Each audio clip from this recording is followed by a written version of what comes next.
ನಮಸ್ತೆ ವೀಕ್ಷಕರೇ, ನಾನು ನಿಮ್ಮ KN ರಾವ್ ಗುರೂಜಿ. ಇವತ್ತಿನ ವಿಷಯ 2026 ಮೇ ತಿಂಗಳ ಭವಿಷ್ಯ. ಅದರಲ್ಲಿ ಕುಂಭರಾಶಿಯ ಗ್ರಹಗತಿಗಳು ಹೇಗಿರುತ್ತೆ, ಫಲಾನುಫಲ ಹೇಗಿರುತ್ತೆ, ಗೋಚಾರ ಫಲ ಹೇಗಿರುತ್ತೆ, ಅದನ್ನು ನಾನು ನಿಮಗೆ ತಿಳಿಸ್ಕೊಡ್ತೀನಿ. ಅದಕ್ಕಿಂತ ಮುಂಚೆ ಈ ಚಾನಲನ್ನು ಲೈಕ್ ಮಾಡಿ, ಫಾಲೋ ಮಾಡಿ, ಆದಷ್ಟು ಶೇರ್ ಮಾಡಿ.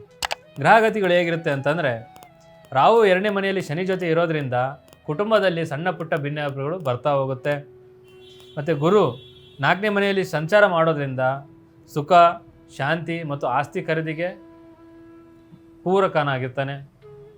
ಮತ್ತು ಮಂಗಳ ಮೇ 11 ನಂತರ 3ನೇ ಮನೆಗೆ ಪ್ರವೇಶ ಮಾಡೋದ್ರಿಂದ ಧೈರ್ಯ ಮತ್ತು ಸಾಹಸ ಪ್ರವೃತ್ತಿ ಜಾಸ್ತಿ ಆಗ್ತಾ ಹೋಗುತ್ತೆ. ಇಷ್ಟು ಗ್ರಹಗತಿಗಳು. ಈಗ ಯಾವ ಕ್ಷೇತ್ರಕ್ಕೆ ಯಾವ ರೀತಿಯ ಗೋಚಾರ ಫಲ ಕಾದಿದೆ, ಫಲಾನುಫಲ ಕಾದಿದೆ ಅಂತ ತಿಳ್ಕೊಳ್ಳೋಣ. ಉದ್ಯೋಗದಲ್ಲಿ ನೋಡ್ತಾ ಹೋದರೆ ವೃತ್ತಿ ಜೀವನದಲ್ಲಿ ಎಷ್ಟೇ ಸವಾಲುಗಳು ಬಂದರೂ ಸಹಿತ ನಿಮ್ಮ ಪರಿಶ್ರಮಕ್ಕೆ ತಕ್ಕ ಪ್ರತಿಫಲ ಸಿಗ್ತಾ ಹೋಗುತ್ತೆ. ಪೂರ್ತಿ ಪ್ರಮಾಣದಲ್ಲಿ ನೀವು ಏನೇ ಒಂದು ಕೆಲಸ ಮಾಡ್ತಿರೋದಾಗಿರ್ಬೋದು, ಅಲ್ಲೇ ಅಡೆತಡೆಗಳು ಬರ್ಬೋದು, ಅಲ್ಲಿ ನಿಮಗೆ ವಿಳಂಬ ಆಗ್ತಾ ಇರ್ಬೋದು. ಅದೆಲ್ಲಕ್ಕಿಂತ ದಾರಿ ನೀವೆಷ್ಟು ಕಠಿಣ ಪರಿಶ್ರಮ ಪಡ್ತಾ ಇರ್ತೀರಾ, ಅದ್ರ ತಕ್ಕನಂಗೆ ಪ್ರತಿಫಲ ನಿಮಗೆ ಸಿಗ್ತಾ ಹೋಗುತ್ತೆ. ಮತ್ತು ಮೇ 11 ನಂತರ ನಿಮ್ಮ ಸಹೋದ್ಯೋಗಿಗಳಿಂದ ನಿಮಗೆ ಎಲ್ಲ ರೀತಿಯ ಸವಲತ್ತುಗಳಾಗಿರ್ಬೋದು, ಬೆಂಬಲ ಆಗಿರ್ಬೋದು ದೊರಕ್ತಾ ಹೋಗುತ್ತೆ. ಮತ್ತು ನಿಮ್ಮ ಜೊತೆ ಉಳಿದ ಸಹೋದ್ಯೋಗಿಗಳಿಂದ ನಿಮ್ಮಿಂದ ಏನು ಬಾಕಿ ಉಳಿದಿರುವಂಥ ಕೆಲಸಗಳು ಈ ತಿಂಗಳಲ್ಲಿ ಎಲ್ಲ ರೀತಿಯಿಂದನೂ ಪೂರ್ಣವಾಗ್ತಾ ಹೋಗುತ್ತೆ. ಮತ್ತು ವ್ಯಾಪಾರದಲ್ಲಿ ನೋಡ್ತಾ ಹೋದರೆ ವ್ಯಾಪಾರದಲ್ಲಿ ಲಾಭಾಂಶ ತುಂಬಾ ಸಾಧಾರಣವಾಗಿರುತ್ತೆ. ಈ ಕಡೆ ಜಾಸ್ತಿ ಲಾಭವೂ ಇಲ್ಲ, ಈ ಕಡೆ ನಷ್ಟನೂ ಕಮ್ಮಿ ಜಾಸ್ತಿನೂ ಇಲ್ಲ. ಪೂರ್ತಿ ಈಗ 10 ರೂಪಾಯಿ ಲಾಭ, 10 ರೂಪಾಯಿ ಇನ್ವೆಸ್ಟ್ಮೆಂಟ್ ಮಾಡಿದ್ರು ಸಹಿತ 10 ರೂಪಾಯಿನೇ ಬರುತ್ತೆ ವಿನಾ ಈ ಕಡೆ 11 ರೂಪಾಯಿ ಲಾಭವೂ ಬರೋದಿಲ್ಲ, 9 ರೂಪಾಯಿ ನಷ್ಟನೂ ಕೂಡ ನಿಮಗೆ ಆಗೋದಿಲ್ಲ. ನೀವು ಶೇರ್ ಮಾರುಕಟ್ಟೆಯಲ್ಲಿ ಆಗಿರ್ಬೋದು,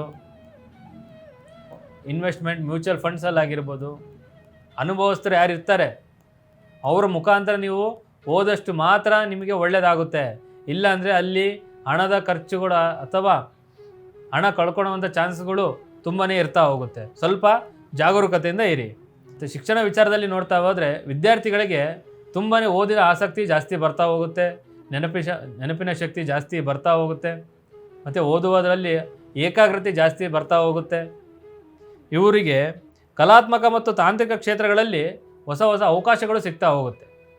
ಯಾರು ಕಲಾತ್ಮಕ ಮತ್ತು ತಾಂತ್ರಿಕ ಕ್ಷೇತ್ರಗಳಲ್ಲಿ ಯಾರು ಓದ್ತಿರ್ತೀರ ಅವರಿಗೆ ಹೊಸ ಅವಕಾಶಗಳು ಸಿಗ್ತಾ ಹೋಗುತ್ತೆ. ಅದರಲ್ಲಿ ಇವರಿಗೆ ಯಶಸ್ಸು ಬರ್ತಾ ಹೋಗುತ್ತೆ. ರೈತರ ಬಗ್ಗೆ ನೋಡ್ತಾ ಹೋದರೆ ಎಷ್ಟು ಇವರು ಪರಿಶ್ರಮ ಪಡ್ತೀರಾ ಅದ್ರ ತಕ್ಕನಂಗೆ ಇವರಿಗೆ ಪ್ರತಿಫಲ ಬರ್ತಾ ಹೋಗುತ್ತೆ.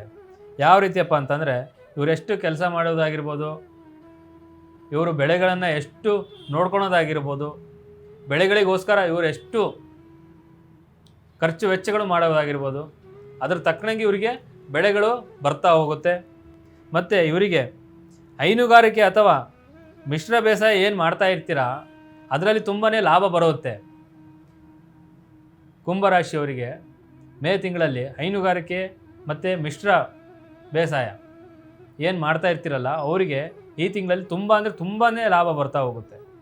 ಮತ್ತು ಇದ್ರ ಜೊತೆಗೆ ಸರ್ಕಾರದಿಂದ ಬರಬೇಕಾಗಿರುತ್ತೆ ಹಣ, ಸಹಾಯಧನ, ಅದನ್ನು ಕೂಡ ಮೇ ತಿಂಗಳಲ್ಲಿ ಕುಂಭರಾಶಿಯವರಿಗೆ ಸಿಗ್ತಾ ಹೋಗುತ್ತೆ. ಸ್ವಲ್ಪ ಅದಕ್ಕೆ ಪ್ರಯತ್ನ ಪಡಿ, ಎಲ್ಲ ರೀತಿ ಸಿಗ್ತಾ ಹೋಗುತ್ತೆ. ಮತ್ತು ಆರೋಗ್ಯ ವಿಚಾರದಲ್ಲಿ ನೋಡ್ತಾ ಹೋದರೆ ಕಣ್ಣು ಅಥವಾ ಹಲ್ಲು ಈ ಸಮಸ್ಯೆಗಳಿಂದ ತುಂಬಾ ಬಳಲ್ತಾ ಹೋಗ್ತೀರಾ. ಇದರಿಂದ ಅನಗತ್ಯ ಖರ್ಚುಗಳು ತುಂಬಾ ಜಾಸ್ತಿ ಆಗ್ತಾ ಹೋಗುತ್ತೆ. ಸಣ್ಣ ಪುಟ್ಟ ಸಮಸ್ಯೆಗಳು ಕೂಡ ಸ್ವಲ್ಪ ಜಾಸ್ತಿ ಆಗ್ತಾ ಹೋಗುತ್ತೆ. ಮತ್ತು ಇದರ ಜೊತೆಗೆ ಕುಟುಂಬದ ಹಿರಿಯರ ಆರೋಗ್ಯದ ಮೇಲೂ ಸಹಿತ ಸ್ವಲ್ಪ ಜಾಗರೂಕತೆಯಿಂದ ಇರಬೇಕಾಗುತ್ತೆ, ಗಮನ ಹರಿಸ್ಬೇಕಾಗುತ್ತೆ. ಅವ್ರಿಗೆ ಏನಾಗ್ತಾ ಇದೆ, ಏನಿಲ್ಲ, ಸ್ವಲ್ಪ ಅದ್ರ ಮೇಲೂ ಸ್ವಲ್ಪ ನೀವು ಗಮನ ಇಡಬೇಕಾಗುತ್ತೆ. ಇದರಿಂದ ನಿಮಗೆ ಒಳ್ಳೆಯದು. ಯಾಕೆ ಸಣ್ಣದಿದ್ದನ್ನು ಸಣ್ಣದರಲ್ಲೇ ಮುಗಿಸ್ಬಿಟ್ರೆ ಎಲ್ಲನೂ ಒಳ್ಳೆಯದಾಗುತ್ತೆ. ಮತ್ತು ಸಣ್ಣದನ್ನು ದೊಡ್ಡ ಪ್ರಮಾಣದಲ್ಲಿ ಬೆಳೆಯೋ ತನಕ ಬಿಟ್ಟರೆ ಹಣದ ಪೋಲು ಕೂಡ ಆಗಿರ್ಬೋದು, ಮತ್ತು ಅನಗತ್ಯ ಚಿಂತನೆಗಳು ಕೂಡ ನಿಮ್ಮದೇ ಆಗ್ತಾ ಹೋಗುತ್ತೆ. ಸ್ವಲ್ಪ ಜಾಗ್ರತೆ ವಹಿಸಿ.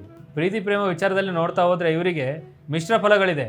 ಮಾತಿನ ಚಕಮಕಿಯಲ್ಲಿ ವಾದ ವಿವಾದಗಳು ಮಾಡ್ತಾ ಹೋಗ್ತೀರಾ, ನಾನು ಅನ್ನೋದು ಜಾಸ್ತಿ ಇರ್ತಾ ಹೋಗುತ್ತೆ.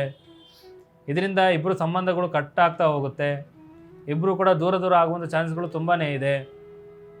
ಇದರಿಂದ ಹೊರ ಬರಬೇಕು ಅಂತಂದರೆ ಸ್ವಲ್ಪ ನಾನು ಅನ್ನೋದನ್ನು ಬಿಟ್ಟು ವಾದ ವಿವಾದನ ಮಾಡೋದನ್ನು ಬಿಟ್ಟು ಇಬ್ಬರ ಮಧ್ಯೆ ಅನ್ಯೋನ್ಯತೆಯಿಂದ ಜಾಸ್ತಿ ಇದ್ದಷ್ಟು, ಇಬ್ಬರ ಬಗ್ಗೆ ಒಬ್ಬರಿಂದ ಒಬ್ಬರಿಗೆ ತಿಳ್ಕೊಂಡದ್ದು ಜಾಸ್ತಿ ಇದ್ದಷ್ಟು ನಿಮಗೆ ಅನುಕೂಲ ಆಗುವಂಥ ಚಾನ್ಸ್ಗಳು ತುಂಬಾ ಇದೆ. ಇನ್ನು ಮದುವೆ ವಿಚಾರದಲ್ಲಿ ನೋಡ್ತಾ ಇದ್ರೆ ಇವರಿಗೆ ಮಿಶ್ರ ಫಲ ಇದೆ.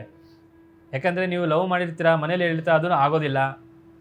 ಎರಡೂ ಕುಟುಂಬದವರು ಒಪ್ಪಿ, ಗುರು ಹಿರಿಯರು ಒಪ್ಪಿ ಮಾತ್ರನೇ ನಿಮ್ಮ ಮದುವೆ ಮಾತುಕತೆ ಆಗುತ್ತೆ. ಇಲ್ಲ ಅಂತಂದರೆ ಯಾವುದೇ ಕಾರಣಕ್ಕೂ ಮದುವೆ ಮಾತುಕತೆನೂ ಆಗೋದಿಲ್ಲ. ಸ್ವಲ್ಪ ಗುರು ಹಿರಿಯರ ಮಾರ್ಗದರ್ಶನದಿಂದ ಮುಂದಕ್ಕೆ ಹೋದಷ್ಟು ಮಾತ್ರನೇ ನಿಮ್ಮ ವಿವಾಹ ಅಪೇಕ್ಷೆ ಪಡ್ತಾ ಇರೋದನ್ನು ಸ್ವಲ್ಪ ಸಂಬಂಧಗಳು ಸಿಗ್ಬೋದು. ಮತ್ತು ಮದುವೆ ಆಗಿರ್ತೀರ ಅವರ ಜೀವನದಲ್ಲಿ ಏನಾಗಿರ್ಬೇಕಪ್ಪ ಅಂತಂದರೆ ಇಬ್ಬರ ಮಧ್ಯೆ ಅಂಡರ್ಸ್ಟ್ಯಾಂಡಿಂಗ್ ಚೆನ್ನಾಗಿರಬೇಕು. ಇದರಿಂದನೇ ಮಾತ್ರನೇ ನಿಮ್ಮಿಬ್ಬರು ದಾಂಪತ್ಯ ಜೀವನದಲ್ಲಿ ಚೆನ್ನಾಗಿರ್ತಾ ಹೋಗುತ್ತೆ.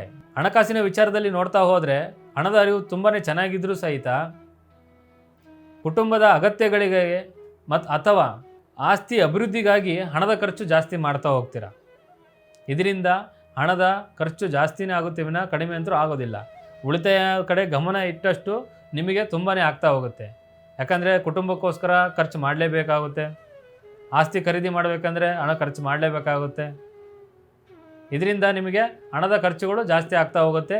ಸ್ವಲ್ಪ ಗಮನ ವಹಿಸಿ, ಸ್ವಲ್ಪ ಎಲ್ಲ ರೀತಿಯಿಂದ ಸೇವಿಂಗ್ಸ್ ಮಾಡೋದನ್ನು ಕಲೀರಿ.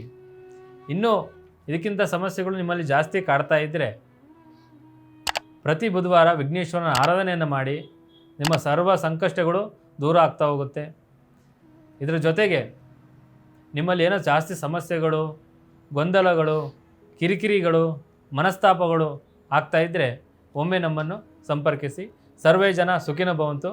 ಒಳ್ಳೆಯದಾಗಲಿ ವೀಕ್ಷಕರೇ.